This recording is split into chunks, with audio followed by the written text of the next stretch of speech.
ناظرین اکرام، اس ویڈیو میں 2 سبق آموز واقعے بیان کیے گئے ہیں۔ اس ویڈیو کو ضرور دیکھیں، انشاءاللہ فائدہ ہوگا۔ بسم اللہ الرحمن الرحیم۔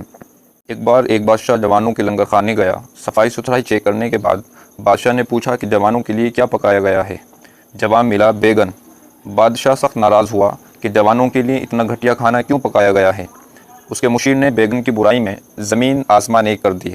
لنگر کمانڈر نے معذرت کی اور آئندہ سے بیگن نہ پکانے اور اچھا کھانا پکانے کا وعدہ کیا، تو بادشاہ لنگر خانے سے رخصت ہو گیا۔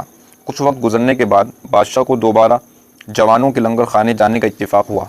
اتفاق سے اس روز بھی بیگن پکائے گئے تھے۔ اس بادشاہ نے بیگن کی تعریف کی۔ وہ اس دن والا مشیر آج بھی بادشاہ کے ساتھ تھا۔ اس نے بیگن کی تعریف میں بے شمار فوائد بیان کر دیے، گویا بیگن کے توڑ کی کوئی سبزی باقی نہ رہی۔ لنگر کمانڈر خوش ہوا اور آگے سے بیگن کے زیادہ پکائے جانے کا وعدہ کیا۔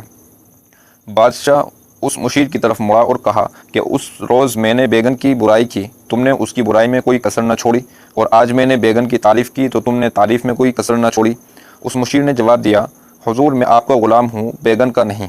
بادشاہ نے کہا، تم جیسے جی حضور یہ شخص سچ اور حق کو سامنے نہیں آنے دیتے، جس کی وجہ سے صاحب اقتدار متکبر ہو جاتے ہیں، جس کے نتیجے میں ان سے انصاف نہیں ہو پاتا۔ انصاف کا قتل ہی لوگوں کے زوال کا سبب بنتا ہے۔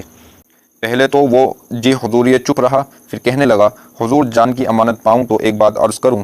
بادشاہ نے کہا، کہو کیا کہنا چاہتے ہو۔ حضور سچ اور حق کی بات کہنے والے ہمیشہ جان سے گئے ہیں۔ یاد رکھو، سچ اور حق جان سے بڑھ کر قیمتی ہے۔ مرنا تو ایک روز ہے ہی، سچ کہتے مرو گے تو باقی رہو گے، اور جھوٹ کہتے مرو گے تو لعنت اور فٹکار اس زندگی کا مقدر بنی رہے گی۔ دوسرا واقعہ مسلمان لڑکی اور لبرل آدمی کے درمیان کا ہے۔ جہاز میں بیٹھی باپردہ لڑکی سے لبرل خیالات کا ایک شخص بولا، آئیں کیوں نہ کچھ بات چیت کر لیں، سنا ہے اس طرح سفر آسان کٹ جاتا ہے۔ لڑکی نے کتاب سے نظر اٹھائی اور دیسی اور سستے لبرل شخص کی طرف دیکھا اور کہا کہ ضرور، مگر آپ کس موضوع پر بات کرنا چاہیں گے؟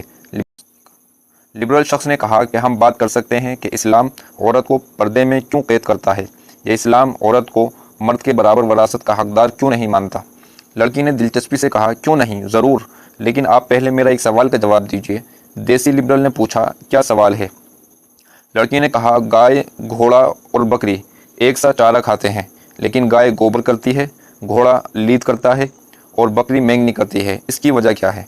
لبرل شخص اس سوال سے چکرا گیا اور کھسیا کر بولا، مجھے اس کا پتہ نہیں۔ مسلمان لڑکی بولی کہ کیا آپ سمجھتے ہیں کہ آپ خدا کے بتائے قوانین پر، مثلاً وراثت، حلال اور حرام پر بات کرنے کے اہل ہیں، جبکہ خبر آپ کو جانوروں کی غلاظت کی بھی نہیں ہے؟ یہ کہہ کر مسلمان باحجاب لڑکی اپنی کتاب کی طرف متوجہ ہو گئی۔